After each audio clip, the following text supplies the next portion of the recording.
Dr. Rebecca Hayes knelt beside the strange crystal tower that rose from the dead planet's surface like a frozen flame.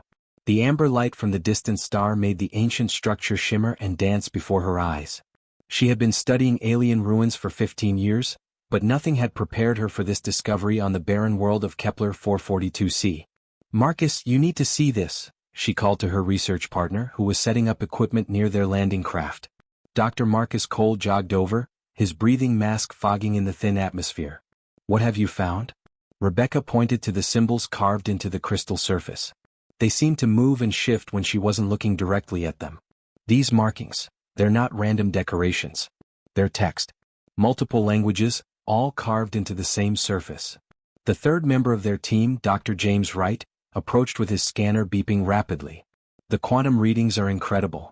This thing is still active after who knows how many thousands of years." Rebecca connected her translation device to the crystal structure. The machine hummed and clicked as it analyzed the alien symbols. She had programmed it with every known extinct language in the galactic database, but she never expected it to find matches. "Impossible," she whispered as results flashed across her screen. "What is it?" Marcus asked, leaning over her shoulder. "The translation matrix is identifying 17 different alien languages. All extinct species from different parts of the galaxy. But they're all saying the same thing." Her voice trembled as she read the preliminary results. James adjusted his scanner settings. "That doesn't make sense. How could completely different alien civilizations, separated by thousands of light years and millions of years of evolution, all write the same message?" Rebecca's device chimed as the full translation completed. Her face went pale as she read the ancient words that appeared on her screen. "Warning to all who find this record. The humans who came before achieved what we believed impossible. They touched the divine force that shapes reality itself. They could heal worlds with their minds and speak across the void without technology. For this power, they were marked for destruction." The three scientists stared at each other in stunned silence. Around them, the alien wind whistled through the crystal spires that dotted the landscape. "Humans who came before?"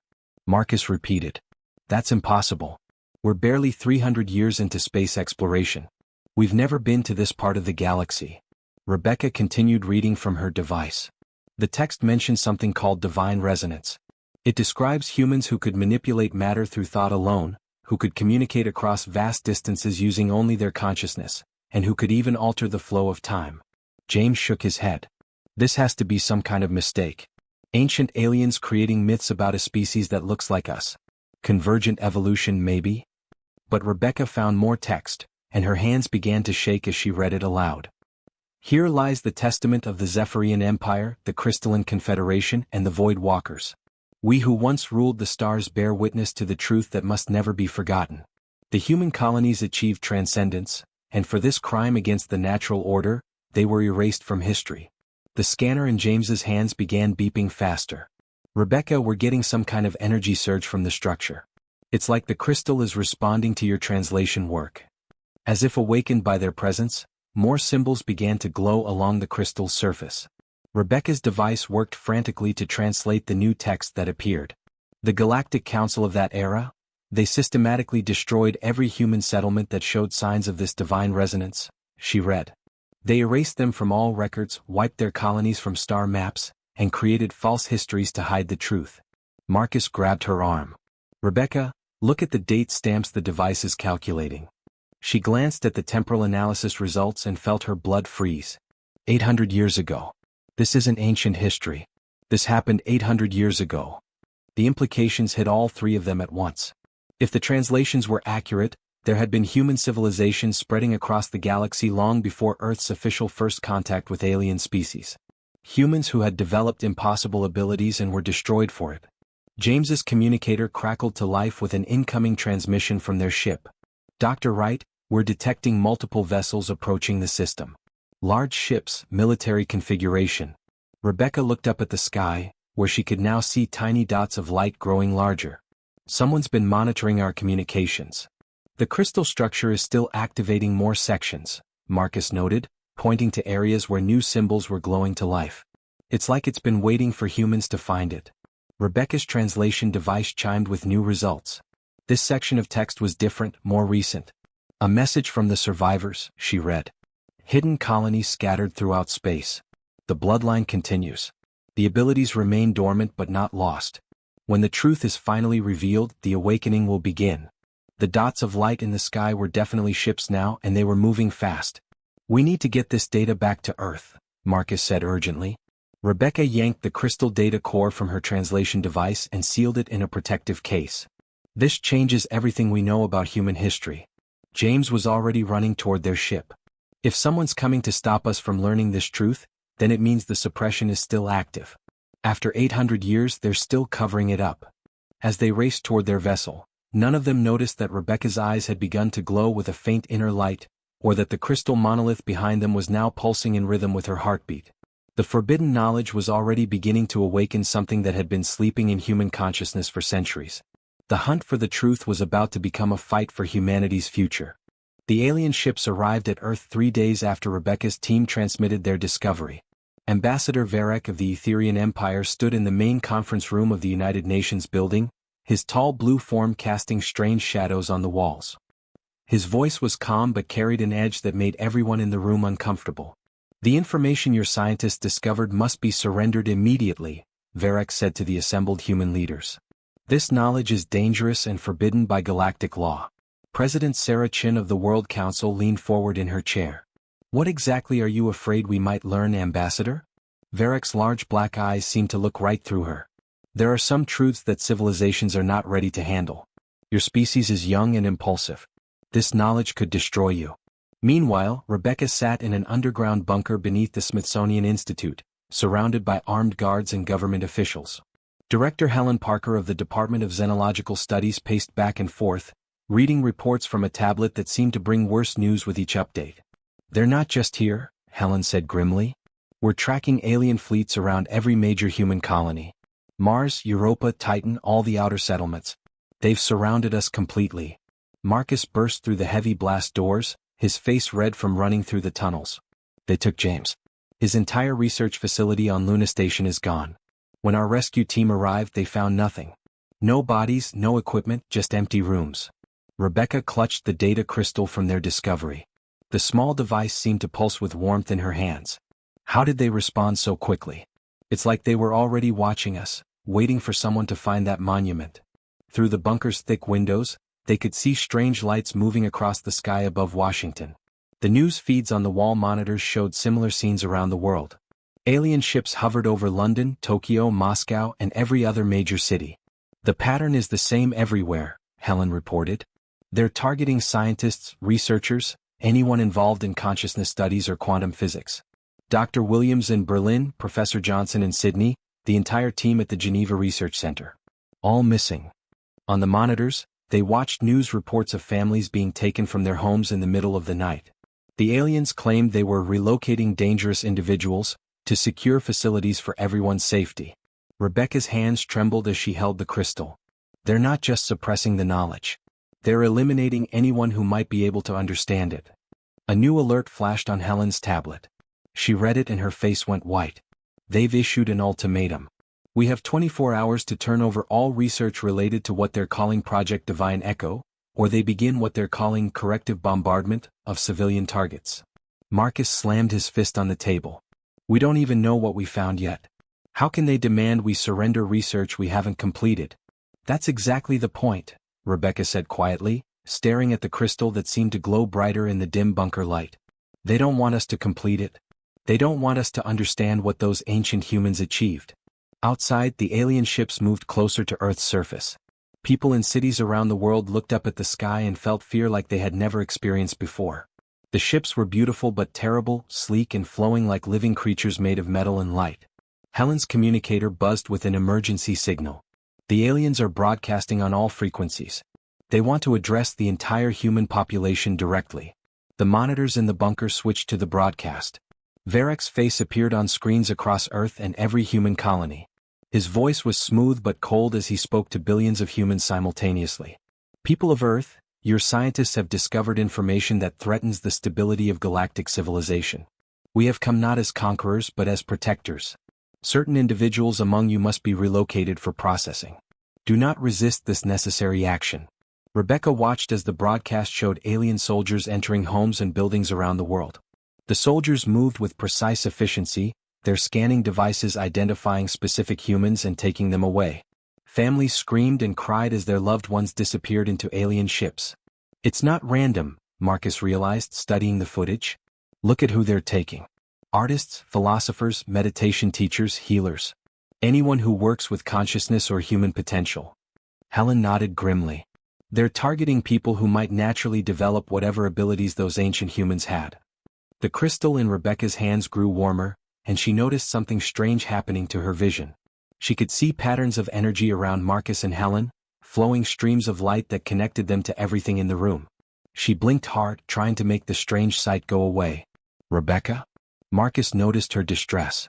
Are you all right? Before she could answer, alarms began blaring throughout the bunker. Helen's tablet showed urgent red alerts. Orbital bombardment has begun.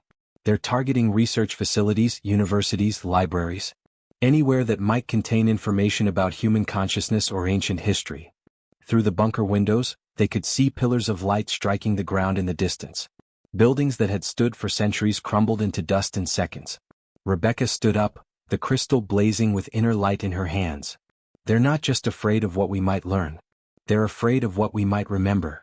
The persecution had begun, but something was awakening in Rebecca that the aliens feared more than any discovery. The ancient human abilities were starting to return, and no amount of suppression would be able to stop what was coming. The hidden colony on the far side of Titan existed in complete darkness, buried deep beneath the moon's frozen surface. Thomas Anderson led Rebecca and Marcus through narrow corridors carved from ice and rock, past chambers where humans sat perfectly still with their eyes closed. Strange patterns of light flickered around their bodies like living auroras. Your government thinks we're mining operation workers, Thomas explained quietly as they walked. We've been hiding here for 60 years, 3 generations of my family. The aliens never think to look for what they believe doesn't exist. Rebecca stared at the meditating humans. The light around them pulsed in rhythm with their breathing, creating colors she had no names for. What are they doing? Remembering, Thomas said simply. Remembering what humans used to be before the council made us forget. They entered a larger chamber where an elderly woman sat on a simple wooden chair.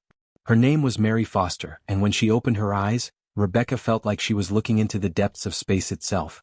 The woman's gaze seemed to see through time and distance. Dr. Hayes, Mary said before anyone introduced her. We felt you coming 3 days ago.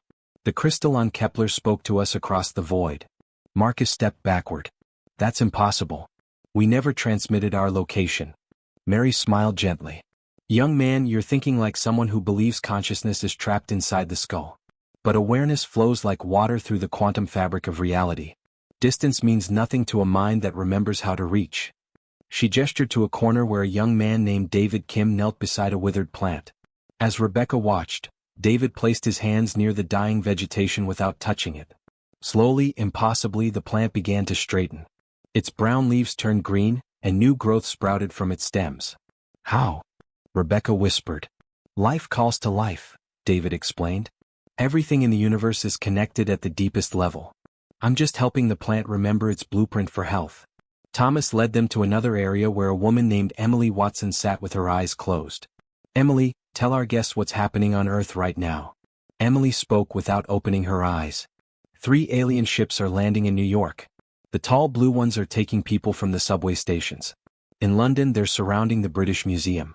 In Tokyo, a human woman just escaped from one of their holding facilities by walking through the wall. Rebecca felt her legs go weak. Their communication equipment had been destroyed when they fled Earth. There was no way Emily could know these things. It's real, Marcus breathed. The abilities from the ancient recordings. They're real. Mary nodded. The council spent centuries introducing chemicals into your food supply, electromagnetic fields into your cities, and psychological conditioning through your media. They wanted to keep human consciousness small and contained. But some bloodlines never completely lost the connection. Thomas showed them to a wall covered with hand-drawn maps and symbols. We're not the only hidden colony. There are communities like ours scattered throughout human space. On asteroids, in abandoned stations, even in caves on dead worlds. All practicing the old ways, keeping alive what the council tried to erase. How many of you are there? Rebecca asked. More than you might think. And since your discovery, something has changed. The barriers are breaking down. Humans everywhere are starting to awaken, whether they understand what's happening or not. As if to demonstrate his point, Thomas picked up a piece of broken metal from a workbench. He held it between his palms and closed his eyes. Rebecca watched in amazement as the twisted metal began to reshape itself, straightening and smoothing until it became a perfect sphere. Matter is just energy moving in patterns, Thomas explained. When you understand the patterns, you can guide them into new forms. Mary stood up from her chair and walked to Rebecca. You've been feeling it, haven't you? Changes in your perception since you touched the crystal monument. Rebecca nodded reluctantly. I keep seeing things that aren't there. Streams of light connecting everything. And sometimes I know things I shouldn't know. The crystal didn't give you anything new, Mary said gently. It just activated what was always inside you. Every human has this potential. The Council has worked very hard to make you forget. Emily Watson opened her eyes and looked directly at Rebecca. They're coming here. The alien ships. They tracked you somehow. Thomas didn't seem worried. Let them come. They can't fight what they don't understand. Through the colony's concealed windows, they could see lights approaching through Titan's methane atmosphere. 3 alien vessels descended toward their location, their scanning beams cutting through the frozen landscape. They'll destroy this place, Marcus said urgently. Mary shook her head. They can only destroy what exists in the physical dimension they perceive. But consciousness exists in layers they can't touch. The alien ships landed outside the colony. Armed soldiers poured out, their weapons charging with deadly energy. But as they approached the colony entrance, something strange happened. Their weapons began to malfunction, transforming into harmless objects. Guns became flowers. Energy cannons turned into musical instruments. The alien soldiers stood confused, holding bouquets and flutes instead of weapons. Rebecca felt power flowing through her like electricity. The crystal from Kepler pulsed in her pocket, and she realized it wasn't just a recording device. It was a key, unlocking the dormant potential that lived in every human cell. This is just the beginning, Mary said as more lights appeared in Titan's sky. The awakening is spreading faster than they can stop it. Soon, every human in the galaxy will remember what we truly are. The persecution was about to become something the Galactic Council had never faced before, an entire species remembering its divine heritage. The wreckage of Proxima Station floated in the cold darkness between stars like the bones of some ancient creature. Rebecca's small ship moved carefully through the debris field, following coordinates from the star maps they had discovered in the hidden colony. Pieces of metal and frozen atmosphere drifted past their windows, remnants of what had once been humanity's most distant outpost. There, Marcus pointed to a section of the station that remained mostly intact. The Central Archive. If any records survived, they'll be in there.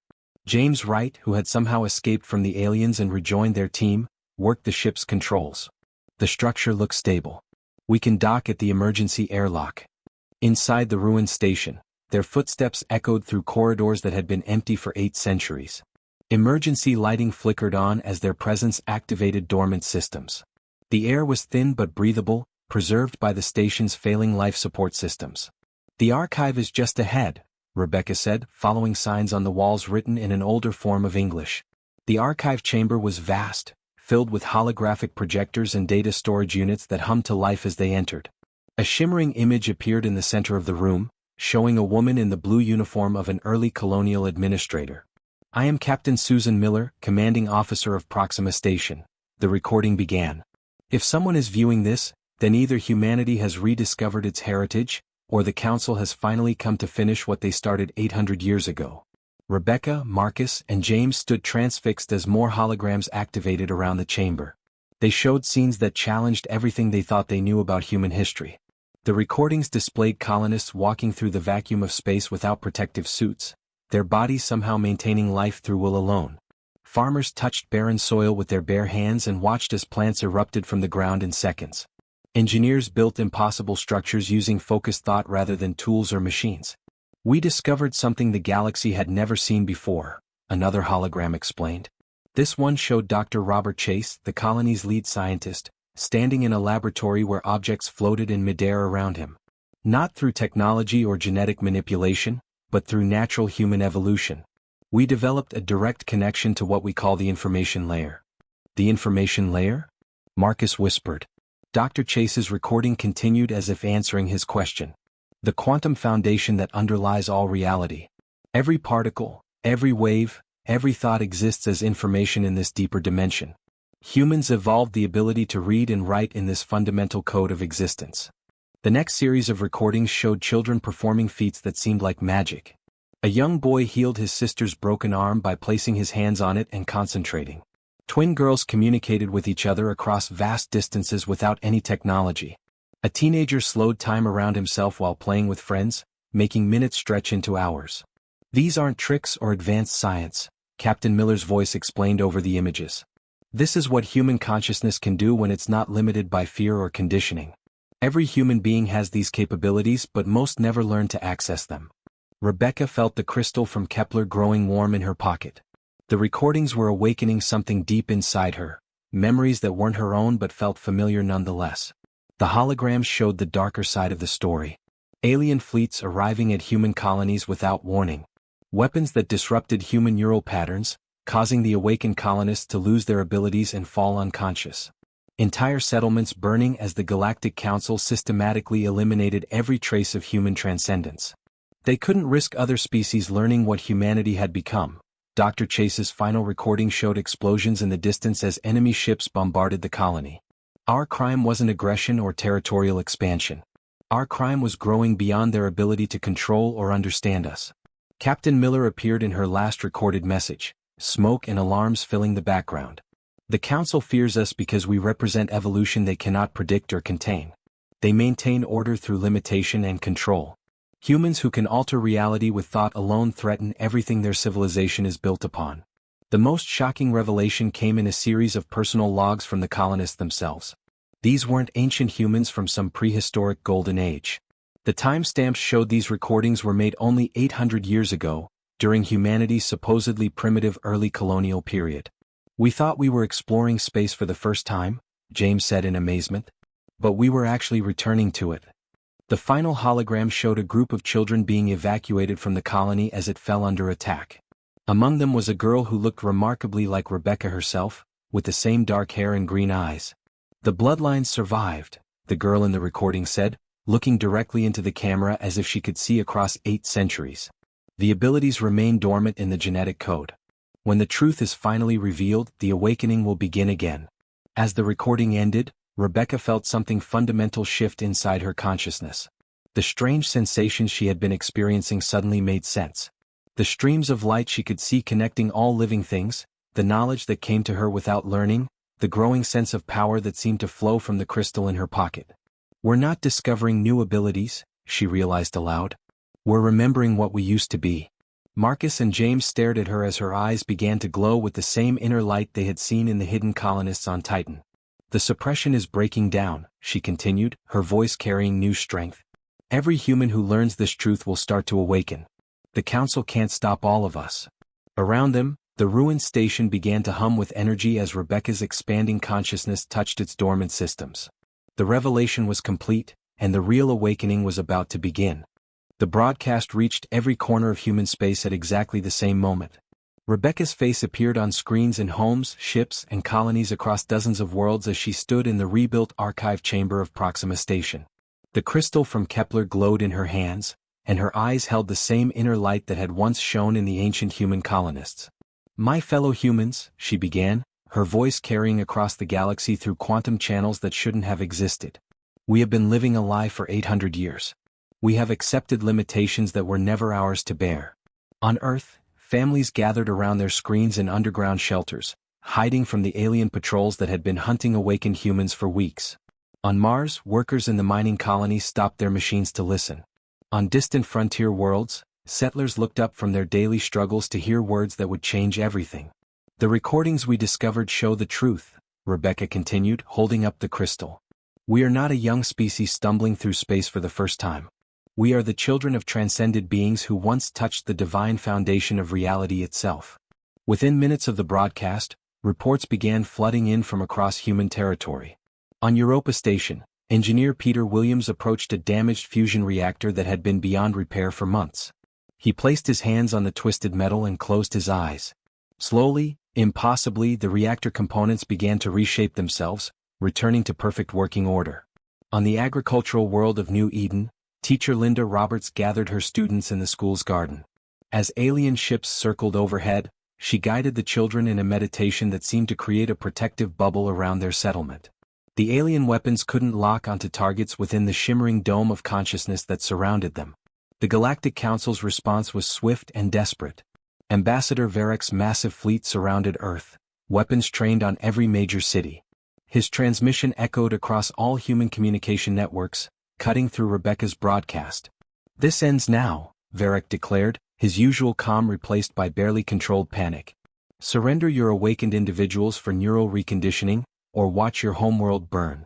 But something unprecedented began to happen across human space.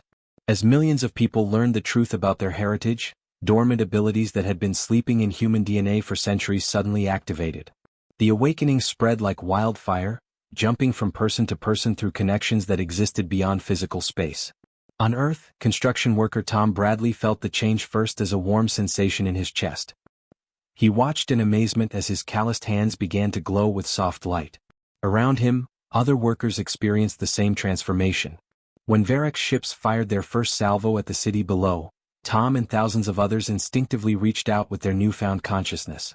The energy beams that should have destroyed buildings instead scattered harmlessly into brilliant displays of colored light that painted the sky like aurora. Across the planet the same thing happened. Weapons designed to kill became sources of beauty. Varek watched from his flagship's command center as his most advanced military technology was rendered useless by awakened human consciousness. His weapons officer, a stern Etherian named Kira, stared at her control panel in confusion. "Commander, the targeting systems are malfunctioning. They're showing our weapons as musical instruments." Indeed, the massive energy cannons on the alien ships were transforming before their eyes. Metal barrels became brass horns. Plasma conduits turned into violin strings. The ship's main weapon, a planet killer capable of cracking worlds, had become a magnificent pipe organ that played haunting melodies across the void. But the real shock came when the transformation began affecting the alien crew members themselves. Kira felt something she had never experienced before washing over her consciousness. The cold logic and hierarchical thinking that had defined Etherian culture for millennia suddenly seemed small and limited. "Commander," she said, tears streaming down her blue face, "I can feel them. The humans. They're not trying to hurt us. They're trying to heal us." The same phenomenon spread throughout the Galactic Council fleet. Soldiers who had come to subjugate humanity instead found themselves experiencing emotions they had forgotten existed.